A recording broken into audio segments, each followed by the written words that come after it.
Abou Bernard, 23 ans. Marteau Pascal, 23 ans. Joseph Cabruno, 26 ans. Nuta Philippe, 20 ans. Robert Bruno, 19 ans. Kesmarzik Pascal, 26 ans. Jean-Louis Hoc, 23 ans.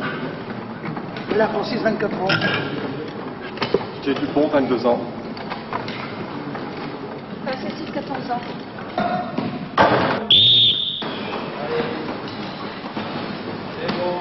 Le club est créé depuis 3 ans. Nous avons évolué 2 ans en deuxième division et nous venons cette année d'accéder à la première division après une troisième place en championnat de France de deuxième division l'année dernière. Et vous avez certains joueurs en équipe nationale? Oui, là actuellement j'ai eu 3 présélectionnés en équipe de France cette année, dont un a été retenu, Philippe Nutin, là, qui est, je pense, qui deviendra international de basket en fauteuil. Vous souhaitez recruter d'autres éléments? Ah oui, c'est sûr, ça c'est le problème de toute équipe en handicapé, c'est d'essayer de trouver des joueurs dans la région d'Oué, pour dire de permettre d'avoir un bon contingent de joueurs qui permettrait des remplacements et disons d'avoir pas mal de remplaçants, surtout au niveau de la première division, de mon équipe de première division. Parce qu'actuellement là je tourne avec 6 ou 7 joueurs, quoi. Actuellement là au niveau de l'équipe il y a 3 entraînements, le lundi, le mercredi et le vendredi, qui sont des entraînements assez poussés, assez suivis. Surtout au point de vue physique et pas mal au point de vue technique, du fait que j'ai quand même dans l'équipe des joueurs qui ont très peu de connaissances au niveau du basket, qui ont été entraînés dans des centres où, disons, l'aspect technique et l'aspect sportif, vraiment sportif de haut niveau est laissé pour compte, quoi. Le joueur en fauteuil évolue sans aucun handicap dans sa position, à savoir qu'il utilise le fauteuil comme tout autre moyen de pratiquer son sport. Il y a l'adaptation de l'entraîneur à chaque joueur, il faut bien connaître ses joueurs, essayer de travailler en fonction de leur caractère, leur dire ce qu'il faut leur dire au moment où il faut le dire. Et je crois que, disons, il y a quand même une question de volonté évidente de leur part. Et disons qu'ils font le sport non pas pour s'amuser, mais vraiment pour pratiquer un sport de haut niveau et vouloir arriver à quelque chose. Et je crois que c'est ce qui a fait toute la détermination de Douai, à savoir jouer pour arriver à quelque chose, pour devenir une grande équipe. C'est tout.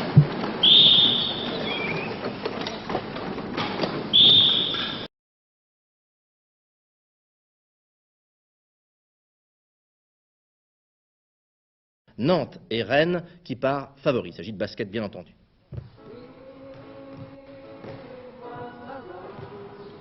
Le plus gros handicap de cette équipe, m'a confié l'entraîneur, c'est la différence de pratique. Certains joueurs opèrent depuis 10 ans, d'autres depuis l'année dernière. À part cela, regardez la différence.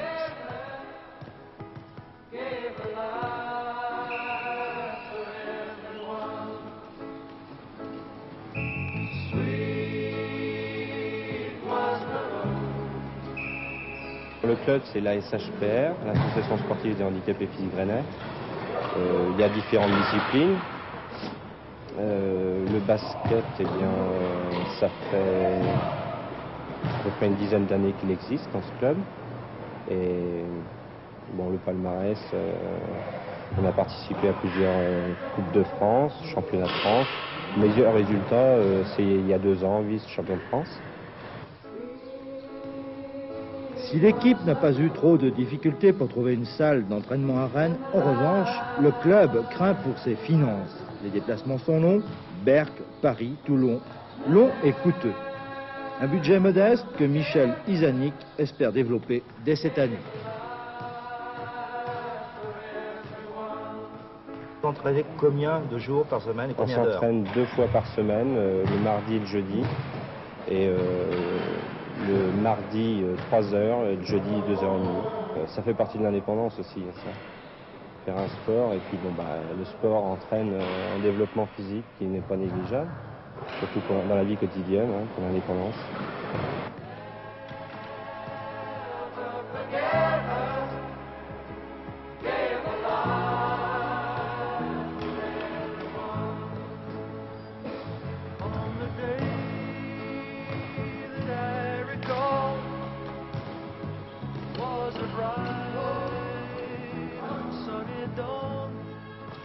Pour terminer ce journal, les prévisions de la météorologie.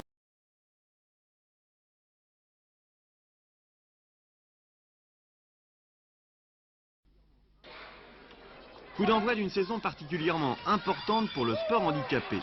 Chez eux comme chez les Valides, c'est l'année des Jeux Olympiques. Le sport handicapé né après la guerre est en progrès constant. 300 athlètes aux Jeux de Rome en 1960, 6000 peut-être cette année. Les rencontres internationales se multiplient dans tous les sports, en basket fauteuil par exemple, comme en témoignent ces images du premier tour de la Coupe d'Europe des clubs disputée à Auxerre. Cette année, les Jeux Olympiques se tiennent aux États-Unis, dans 2 endroits différents. À New York, du 16 juin au 1er juillet pour les athlètes fauteuil, et à Champaign, dans l'Illinois, du 19 juin au 4 juillet pour les autres. Compte tenu des seules possibilités de finalistes, c'est une délégation française importante qui devrait se rendre aux États-Unis. Nous avons envisagé d'envoyer 216 personnes aux États-Unis et actuellement, malgré l'aide importante que nous apporte le ministère du Temps libre, de la Jeunesse et des Sports, nous avons seulement les moyens d'envoyer 130 à 140 personnes. Actuellement, monsieur Auberger, vous avez combien de millions disponibles pour envoyer vos athlètes? Eh bien, nous avons actuellement 1 400 000 francs de disponibles et il nous manque l'équivalent de 800 à 900 000 francs. Solution trouvée, une campagne de souscription appuyée par une banque nationale. Campagne au titre évocateur pour gagner.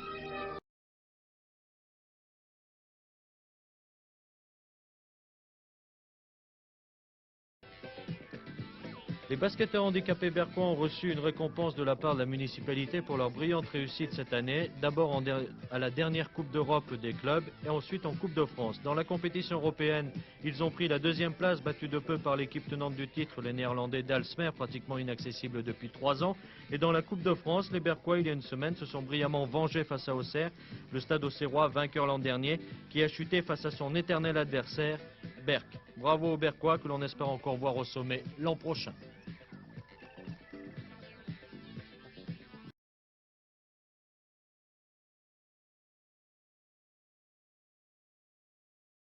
Pour les joueurs en fauteuil roulant du Stade auxerrois, le simple fait d'avoir atteint la finale de leur Coupe de France est une belle récompense. D'abord parce que c'est la 8e fois qu'ils y parviennent, et ensuite parce qu'ils affrontaient dans cette finale l'équipe de Berck, qui, avec de gros moyens, s'est placée au-dessus du lot. Voici un résumé des rencontres d'Auxerre et de la JDA qui se déroulaient toutes deux dans le Nord. Finale de la Coupe de France ce dimanche à Dunkerque, finale entre Berck en jaune et Auxerre. Pour se qualifier, les Berquois avaient éliminé Douai et les Auxerrois l'Est-Levin, une formation du Finistère.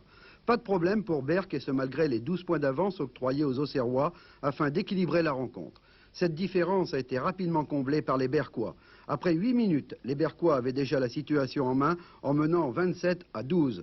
Les Auxerrois subissaient le rythme imprimé par les Berquois, ces derniers devançant de 23 points les Auxerrois au repos.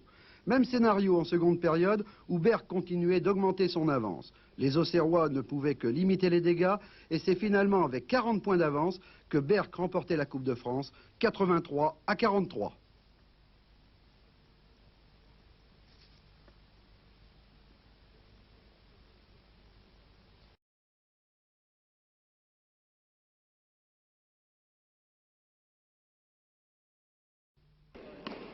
Auxerre joue en bleu et jaune et Strasbourg en bleu et noir. Du basket en fauteuil roulant, ce n'est pas de tout repos. Les règles du jeu sont presque identiques au basket conventionnel. Les panneaux sont placés à la même hauteur, le cercle est à 3,05 m.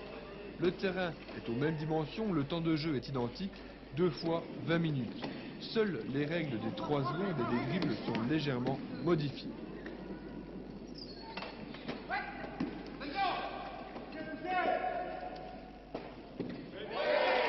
Quand on connaît les difficultés pour réaliser un panneau debout et même en sautant, en se rapprochant donc du cercle, on est plus à même de reconnaître la valeur technique d'un joueur handicapé et d'apprécier.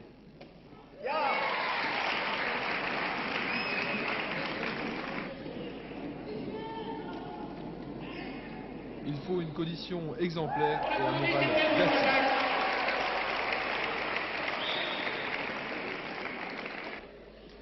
Les résultats, Auxerre s'est imposé 40-36 sur Strasbourg au cours d'un match de qualité très ouvert malgré l'enjeu. Auxerre va monter en National 1A la saison prochaine et Strasbourg se maintient en National 1B.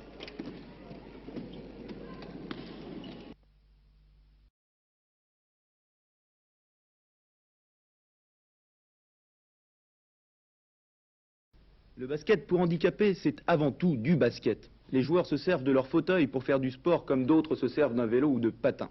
Selon leur handicap, les joueurs sont dotés d'un coefficient de 1 à 3, le 3 correspondant aux joueurs les plus valides. Une équipe n'a pas le droit de présenter un total de coefficient supérieur à 12, ce qui veut dire concrètement qu'elle est obligée de présenter des joueurs très handicapés. Les règles diffèrent peu d'avec le basket valide, on compte 5 secondes dans la raquette au lieu de 3 et l'importance des fautes varie selon le degré du handicap.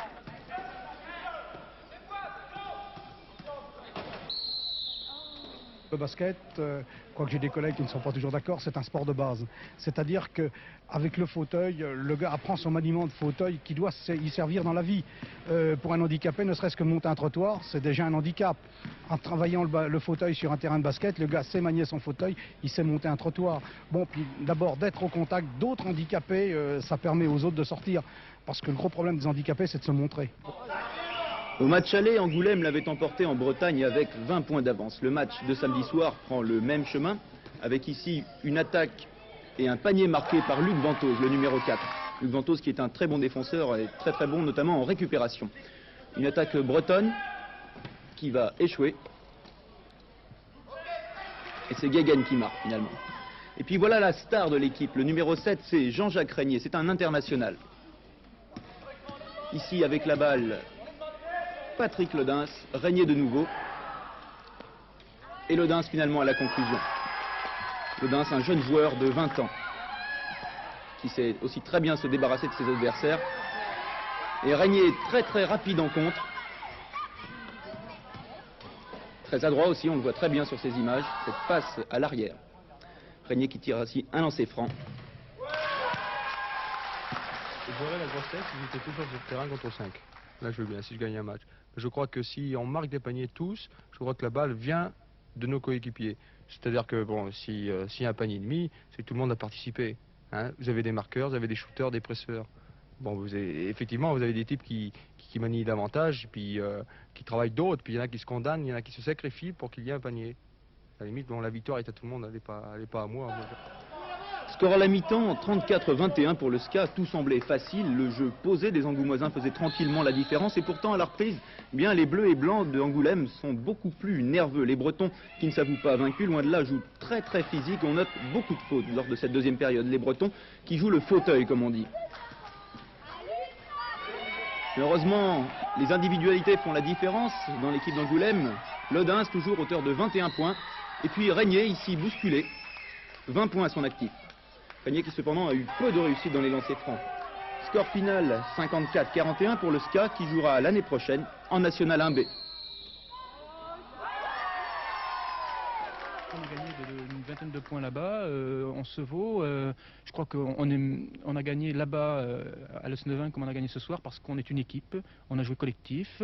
C'était dur physiquement parce que je vous dis peut-être que bon, l'arbitrage a permis que ce soit très physique, mais je pense qu'on a gagné parce qu'on était meilleur collectivement et je crois que c'est très bien parce que c'est toute une équipe qui a gagné. Cette saison, nous avons basé notre jeu d'abord. Je crois que pour réussir au basket, il faut d'abord, notamment au niveau du fauteuil roulant, je crois qu'il faut avoir une très bonne défense. Et on a basé un petit peu la saison sur la défense de zone qu'on a travaillé à fond. Et ça a été un de nos points forts.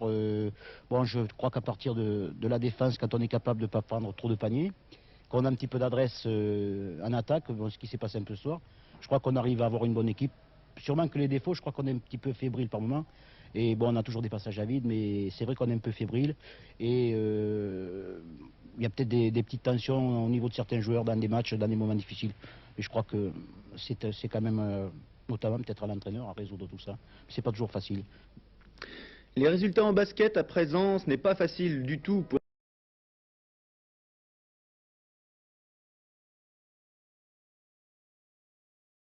chez les handicapés, fauteuil roulant, Auxerre rencontrait Berck hier au gymnase des Boussicas. Les stadistes d'Auxerre en bleu ont eu fort à faire samedi avec la venue de l'équipe de Berck, le leader en National 1.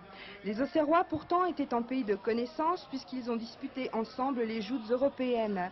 Mais le moral n'y était pas et les bleus furent à chaque instant dominés par Berck. Ainsi ce panier refusé qui donnera lieu à 2 lancers francs à l'attaque berquoise. Un seul sera réussi. C'est grâce à une très bonne première période que le leader Berck bâtira sa victoire face à une équipe stadiste, certes courageuse, mais qui a pêché dans le domaine de l'adresse. Malgré les conseils de l'inamovible capitaine Marc Guillemin à la mi-temps, les Auxerrois ne réussiront pas à se démarquer de la défense individuelle berquoise et à shooter dans de bonnes conditions. Les stadistes réagiront pourtant de belle manière en deuxième mi-temps, mais le métier des Berquois prévaudra pour l'emporter de 12 points sur un score sans appel de 38 à 26.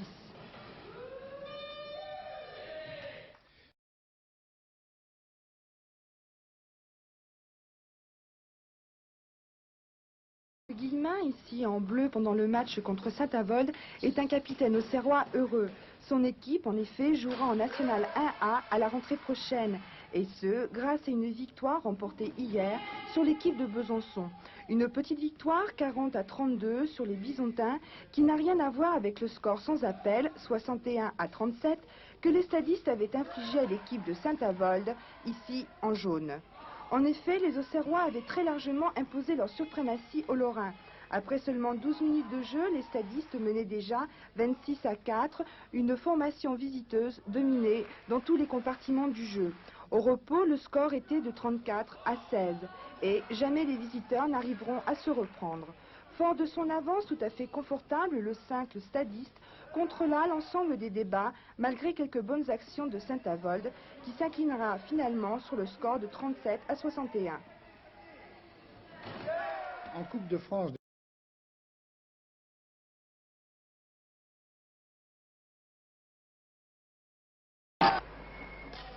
l'équipe de Meaux en blanc face aux Yougoslaves de Ljubljana a déjà une solide expérience de la compétition.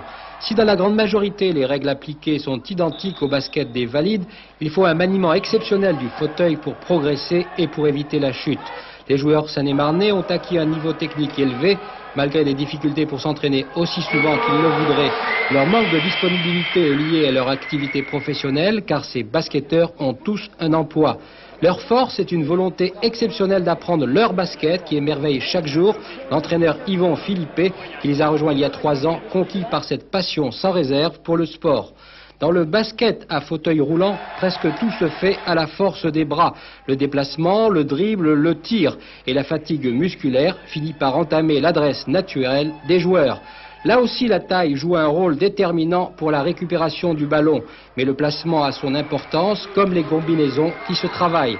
Dans cette Coupe d'Europe, Meaux, qui est l'une des meilleures équipes de France avec Berck, a subi la loi des formations européennes, beaucoup mieux armées physiquement, mais une victoire devant Munich tout de même.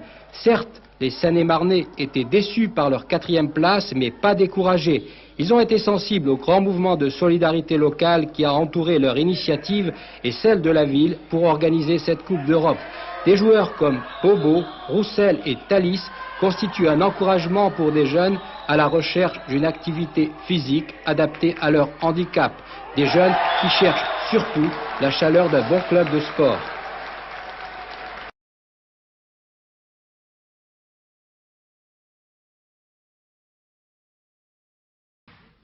En basket, vous savez donc que nous avons 2 représentants de l'Ouest au plus haut niveau, Le Mans et Challans, et une bonne dizaine en National 2, tant en National 2 masculine qu'en National 2 féminine. Et cette représentativité se poursuit également en handisport, puisque Rennes et l'Est-Novin jouent en National 1 samedi soir. L'équipe de Rennes recevait celle de Toulouse. Salle Albert Demain à Rennes, les derniers échauffements pour le Rennais, champion de France en titre et qui joue la tête du classement depuis 6 saisons. Le 5 majeur est le même, mais déjà, la relève est assurée. La relève est là, et puis depuis 3 ans, donc on a une équipe en 2e division, ce qui permet quand même aux jeunes de s'affirmer. Est-ce que le niveau du basket est toujours en constante évolution? Ça bouge toujours, oui, c'est vrai. Ça évolue surtout au niveau collectif, de plus en plus de shoot à mi-distance, puis tactique bien sûr.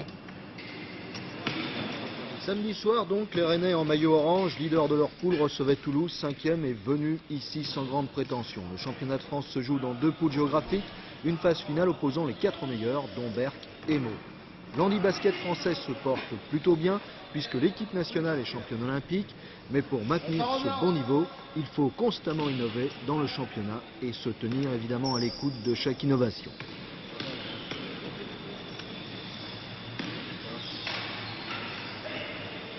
Et c'est un sport qui revient cher?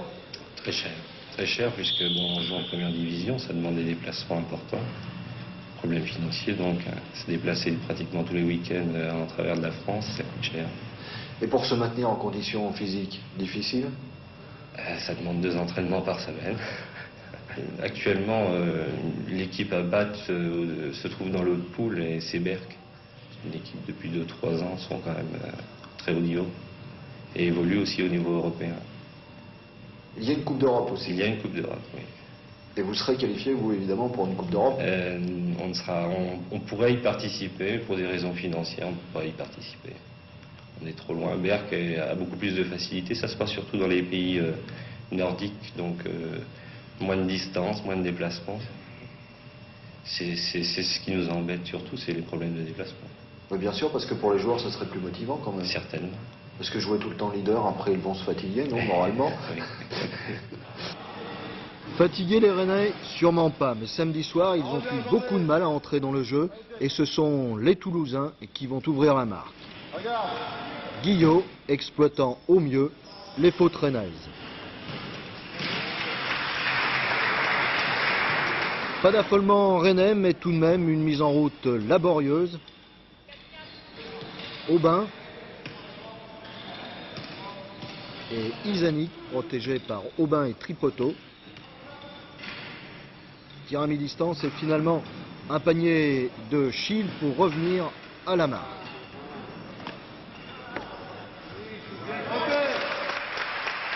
Et regardez comment on pratique le marquage individuel. Le 3 Schill est surveillé par le 9 Calatayud.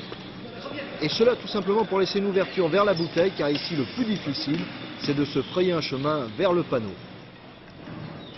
Guillot vient de manquer son panier. Balle à Aubin.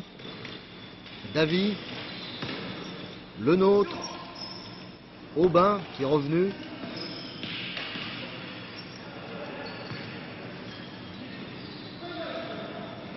Et Davy qui manque son panier. Et là aussi, il faut revenir se placer très vite en défense. Et on recommence. Petit serrage. Vous allez le voir entre Louradour et Davy.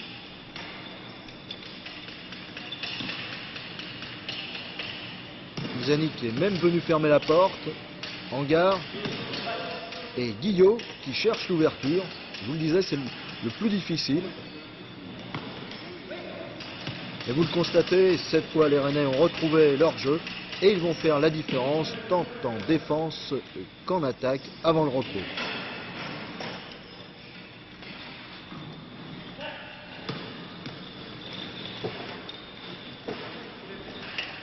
Schill et Davy à mi-distance pour un panier. C'est le premier d'une longue série, le nôtre. Isanic.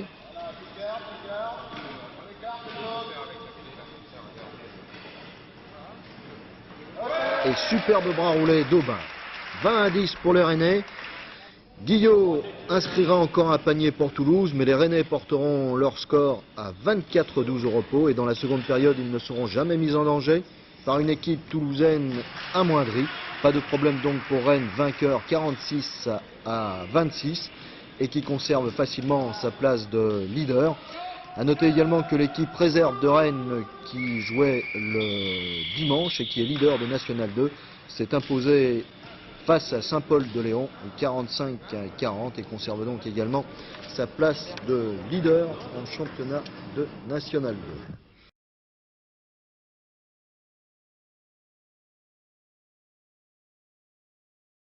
2. Sa génération. En tout cas, Pierre Sled a rencontré ce sportif qui, à sa manière, est un véritable artiste.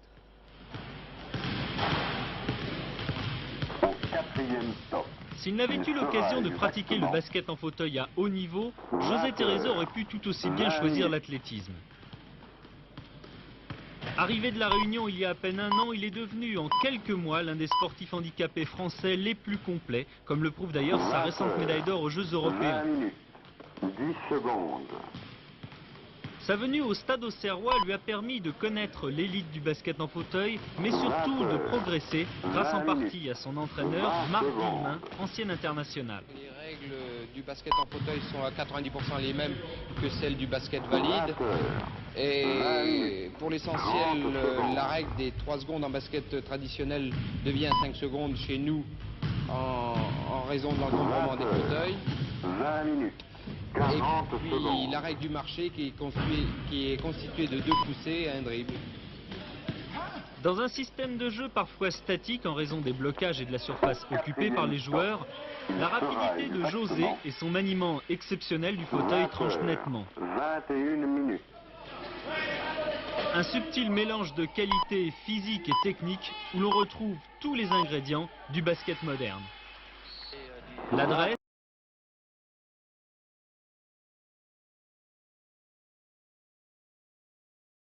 de faire plier les champions d'Europe, invaincus depuis 2 ans. Face à face sur le plancher de la salle Gaillan, 3 internationaux côté douaisien et 2 côté berquois. Un choc pour le basket en fauteuil roulant, digne d'un Limoges-Villeurbanne en valide.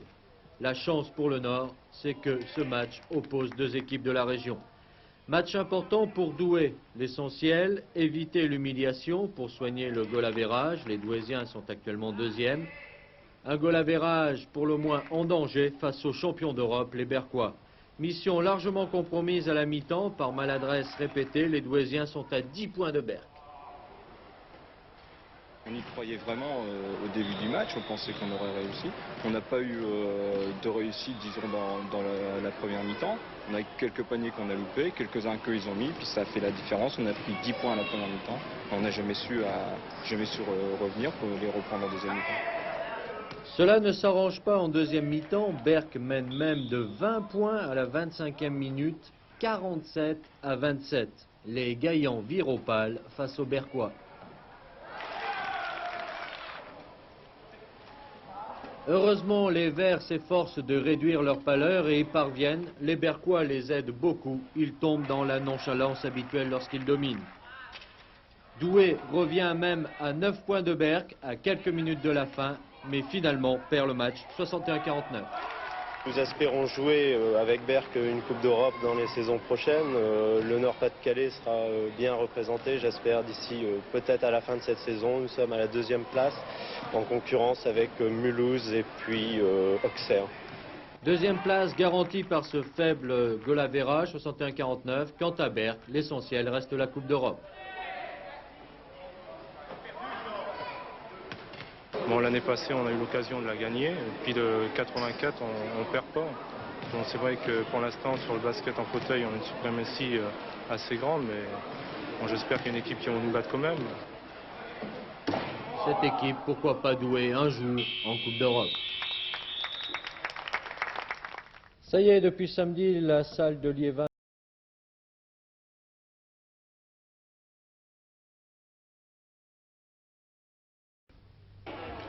Strasbourg, à droite, maillot orange, jouera donc l'an prochain en National 1A. Une montée acquise de dure lutte ce week-end à Souffelversheim. Victoire d'un petit point contre Lyon et d'un petit point contre les Bretons de l'Esneven. Et de 3 points ici contre Lorient samedi après-midi.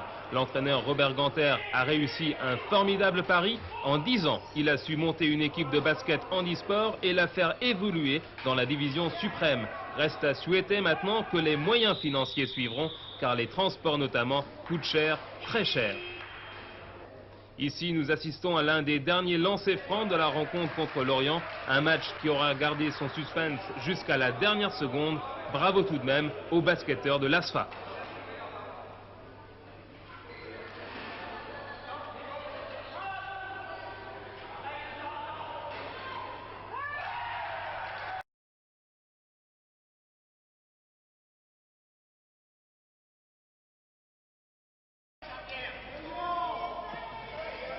Tassin la demi-lune ce matin, c'est le début de la finale nationale de basketball en fauteuil roulant. En lice et en rouge, les Lyonnais. En bleu et blanc, ceux qui mènent le jeu, ceux qui sont déjà champions de France et d'Europe, les joueurs de Berck. En ce moment, Lyon s'oppose à Strasbourg et en finale tout à l'heure à 20 h, ce seront les finalistes, les équipes de Berck et d'Auxerre. Les paris sont déjà ouverts. L'équipe de Berck a bien des chances pour remporter la victoire encore. Un coup de chapeau au passage pour ces joueurs sans jambes qui, malgré leur handicap, prouvent que l'on peut toujours faire ce que l'on veut quand il est décidé qu'à l'impossible, nul n'est tenu.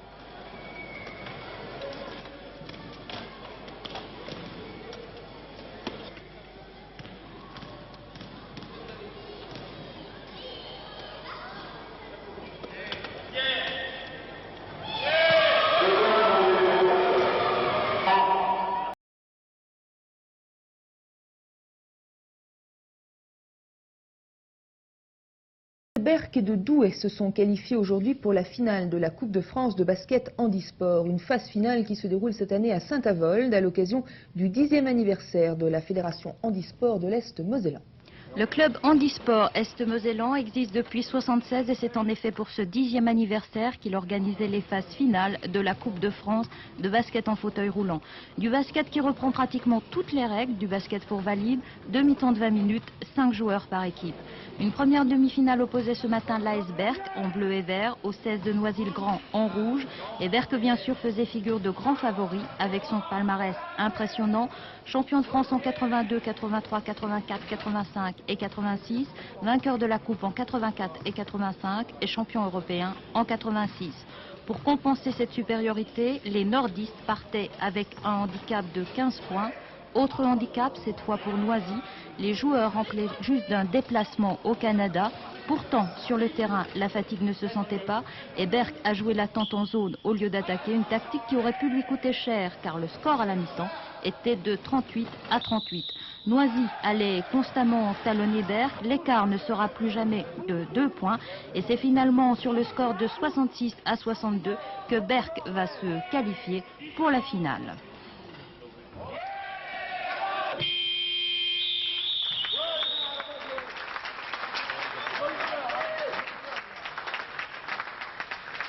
Actuellement, oui, Berck est la meilleure équipe. La preuve se concrétise. La semaine dernière, on a été champion d'Europe en Yougoslavie. Et puis là, en France, vous accumulez aussi tous les titres. Oui, tous les titres. Là, on est déjà champion de France. Puis là, la coupe va bien. Et ce sera important pour vous d'avoir cette coupe en plus? Oui, parce que ce sera la 3e fois qu'on la gagne, alors on la gardera définitivement. Autre demi-finale cet après-midi entre Lyon en rouge et Douai en bleu. Lyon partait avec un avantage de 11 points, mais très vite Douai allait remonter ce handicap et dominer le match par sa vitesse de jeu. Nadine Nutin, la seule femme sur le terrain aujourd'hui, allait mener pour Douai une défense très judicieuse. À la mi-temps, le score à l'avantage de Douai était de 34 à 29. Lyon ne remontera jamais à la marque et le match se termine sur le score sans appel de 70 à 50. La finale qui se joue actuellement constitue donc un derby nordiste, mais au-delà des résultats, les joueurs des 4 équipes ont prouvé aujourd'hui qu'ils étaient des athlètes à part entière. Je regrette beaucoup de ne pas être encore reconnu partout comme sportif à part entière, mais il y a une petite lueur d'espoir. La FIBA travaille beaucoup pour nous en ce moment et on espère bien que ça soit reconnu comme discipline olympique à part entière.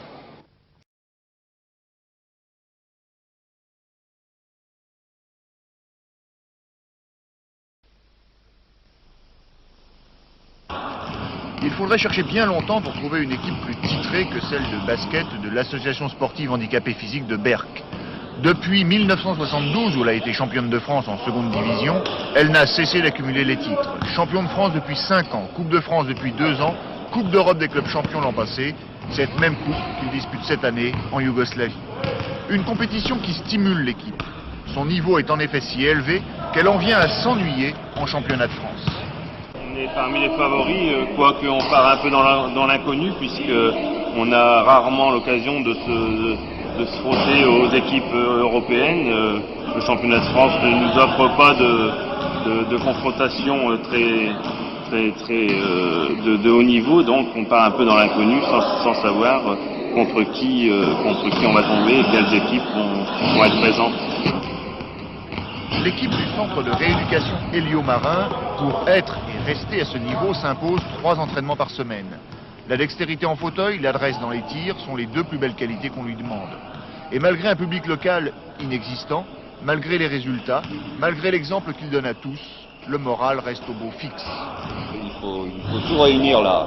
Le moral en premier, ça je crois que tous les joueurs l'ont. La dextérité en fauteuil, tout ça, c'est au point. L'adresse, ça va. Alors il ne reste plus qu'à ramener la coupe à nouveau. Sans public, sans pont d'or non plus, à part une subvention importante de la municipalité, l'équipe a bien du mal à vivre. Un voyage comme celui qu'elle va faire en Yougoslavie pour participer de droit à la finale de la Coupe d'Europe, et c'est la moitié du budget d'une année qui y passe. Heureusement, cette année, une entreprise locale a décidé de les soutenir. Il était temps pour cette équipe qui pourrait être un élément phare de la ville de Berck, mais aussi de toute la région.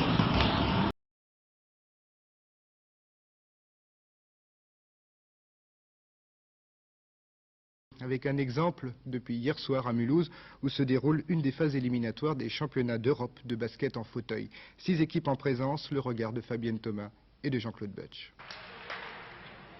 C'est un besoin physique en fait, parce que j'ai eu un accident très jeune et de la circulation. Et j'avais un besoin physique de me dépenser énormément quoi, lors des entraînements, ça me faisait énormément de bien, quoi. Jean-Yves Regnault était lié à l'ASCO Mulhouse, l'association sportive des Coteaux. Pour la première fois depuis la création de la section basket fauteuil en 1976, l'équipe accède aux éliminatoires de la Coupe d'Europe. 6 pays, 6 clubs sont représentés. Les 2 premiers seront qualifiés pour la phase finale qui se déroulera en Hollande. Mulhouse ne figure pas parmi les grands favoris, mais il reste un jour encore de compétition. En attendant, et même si le public n'a pas l'air de suivre, les joueurs, eux, ont déjà tout prouvé. Même si on est en fauteuil, même s'il ne nous reste que le bras et le tronc, en fait, on essaie de prouver qu'on est là et qu'on existe bien. Par l'intermédiaire d'un sport, c'est vrai, mais on peut le faire aussi dans la rue. Pour vous, ça va de ce côté-là? Ouais, très bien, le moral est au beau fixe.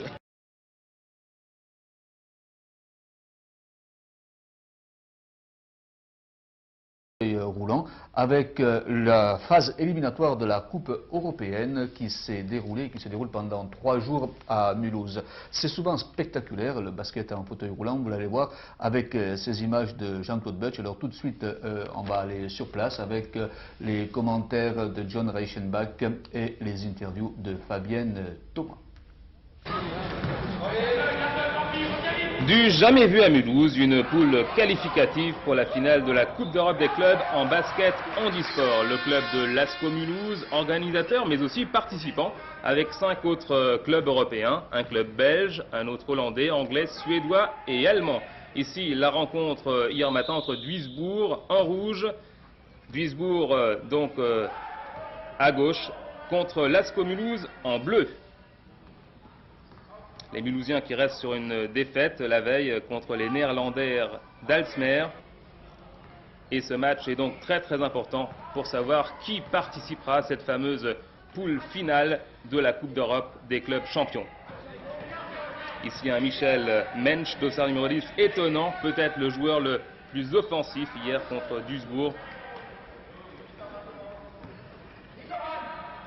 Le basket fauteuil, c'est l'un des rares sports co pour handicapés, et qui pour l'un des membres de l'équipe mulhousienne, Jean-Yves Regnault, correspond véritablement à un besoin physique. Encore Michel Mensch ici à l'offensive.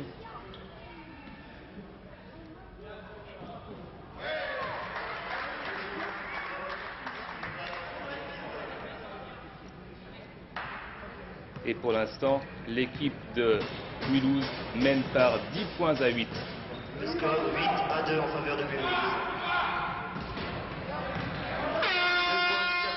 C'est un besoin physique en fait, parce que j'ai eu un accident très jeune et de la circulation. Et j'avais un besoin physique de me dépenser énormément quoi, lors des entraînements, ça me faisait énormément de bien, quoi. Ça évite de rester chez soi, devant la télé ou devant... Malgré que ça peut être bien, quoi. On fait beaucoup de chemin, on roule beaucoup et comme j'ai dit, tout fonctionne avec les bras, quoi, en fait. Le shoot, les poussées du fauteuil roulant sont faites avec les bras et c'est très dur, quoi. Et en plus, le temps est exactement le même temps que des matchs valides, quoi, et les paniers sont à la même hauteur, les règles diffèrent quasiment pas. On a juste droit à 5 secondes dans la raquette au lieu de 3, c'est tout, quoi. Et à la reprise de dribble aussi. en moyenne, on arrive en fin de match à des scores autour de 60 points. Ça tourne autour de 60-70 points. Tout dépend des équipes et du niveau aussi du basket fauteuil, bien sûr. Au même titre que les valides, en fait, quoi. Bon, il y a quelques exceptions où on atteint les 100 points, mais c'est vraiment contre des équipes beaucoup plus faibles, quoi. Bien, dans ce match, l'ASCO prendra l'avantage pendant toute cette rencontre et confortera nettement son écart en fin de match. Une équipe de l'ASCO Mulhouse qui va gagner avec 21 points d'avance, 78-57. On ne sait pas encore si elle participera à cette poule finale. Tout dépendra des matchs qui ont lieu en ce moment même dans la salle du COSEC Jean Massé à Mulhouse. En tout cas, pour ces joueurs, il s'agit d'une superbe récompense si jamais ils pouvaient participer à cette poule finale. Une équipe de l'ASCO Mulhouse qui s'est créée il y a tout juste 11 ans.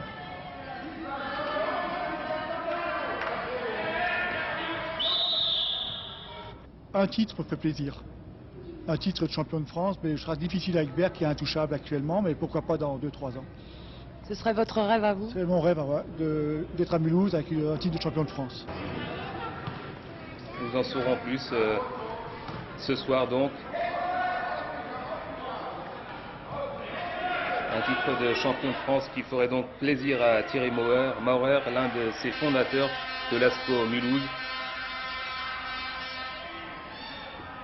Mulhouse, l'une des rares équipes à concurrencer la superbe équipe de Berck, l'équipe nordiste. Voilà, fin de match et victoire mulhousienne. Pour moi, bien sûr, je dirais que c'est tout à fait aussi attrayant. C'est pas tout à fait pareil, c'est un peu plus lent, mais je crois qu'il faut que ça soit une vue d'ensemble, vu le contexte. Les personnes sont quand même dans des fauteuils roulants. Je crois que c'est déjà une super preuve quand même qu'on puisse arriver à des niveaux de compétition comme ça tout en étant en fauteuil roulant, qui au départ lors de l'accident on aurait cru que bon, bah, la personne là resterait chez elle plus ou moins plantée. On essaye de se prouver quelque chose à soi-même? Bien sûr, en fait c'est ça, quoi. Pour nous personnellement on cherche à se prouver qu'en fait on est toujours là, quoi, en fait. Même si on est en fauteuil, même s'il nous reste que le bras et le tronc, en fait on essaie de prouver qu'on est là et qu'on existe bien. Par l'intermédiaire d'un sport, c'est vrai, mais on peut le faire aussi dans la rue. Pour vous ça va de ce côté-là? Ouais, très bien, le moral est au beau fixe.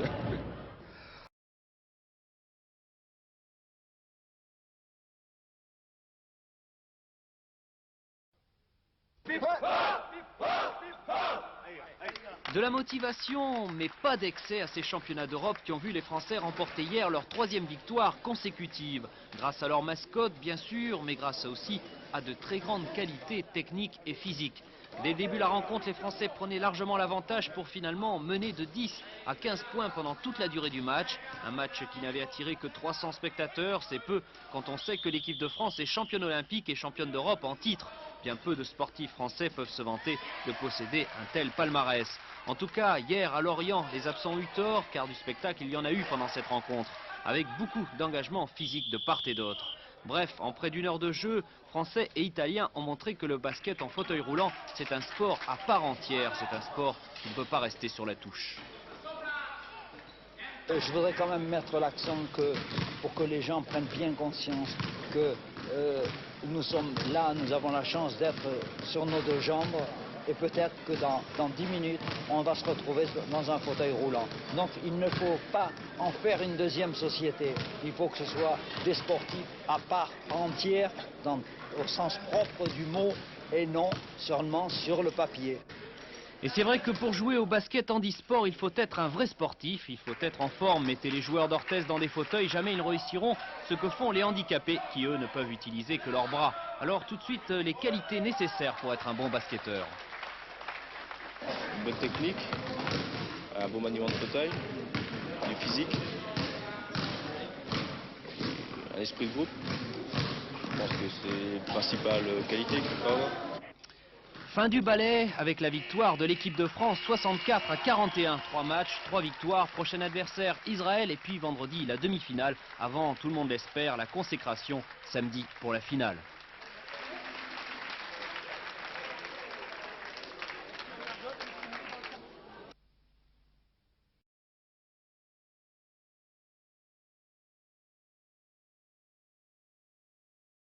En 84, nous avons été champions olympiques. C'est passé inaperçu. Il y a eu 2 mots, il n'y a pas une seule image. Nous sommes champions d'Europe en titre depuis 1982. Eh bien, c'est ignoré totalement du public. Personne ne sait, ce qui est regrettable. Et oui, champion olympique, champion d'Europe, bien peu de sportifs français peuvent se vanter de posséder un tel palmarès. Mais malheureusement pour ces basketteurs, le public ne suit pas. Ce soir, 300 spectateurs seulement assistaient à ce France-Italie. Et pourtant, le basket pour handicapés, c'est vraiment un sport à part entière. Il suffit de regarder ces images pour s'en rendre compte. Ici, on a affaire en effet à des virtuoses de fauteuil roulant qui fait corps littéralement avec les joueurs. Et si on tombe, c'est uniquement parce que l'engagement physique a été trop fort. Dans le domaine technique, pour les tirs, la performance de ces basketteurs est assez étonnante. Mettez un Américain d'Orthez ou de Limoges dans un fauteuil, il ratera tous ses paniers. Pas facile en effet de pouvoir compter seulement sur ses bras sans se servir du reste du corps. En tout cas, en technique, en physique, les Français étaient supérieurs aux Italiens hier soir à Lorient. Résultat final 64-41 et déjà entier en demi-finale pour l'équipe de France.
Chambray-les-Tours, capitale française du basket handisport pour un week-end avec les phases finales de la Coupe de France. Samedi soir, devant 400 spectateurs, la finale opposait 2 équipes nordistes. Berck, maillot blanc, qui a déjà remporté 3 fois la Coupe de France ces dernières années, et Douai, maillot jaune, qui compte après Berck le plus d'internationaux dans ses rangs. Pour arriver en finale, Berck et Douai se sont débarrassés respectivement d'Auxerre et de Mulhouse.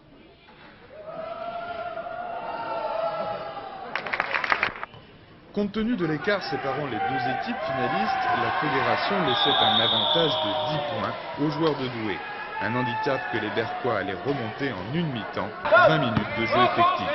Pratiquant un basket à l'air, les Berquois, nettement plus techniques, ont dominé un match agréable et vif.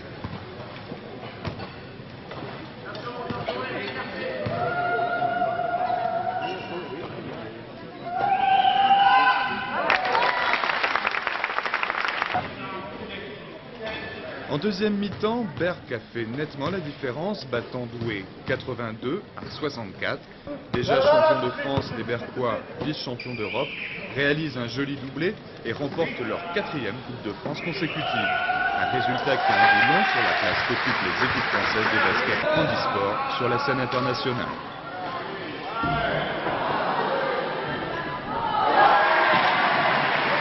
Sur le plan international, l'équipe de France se classe dans les 5 premières équipes mondiales.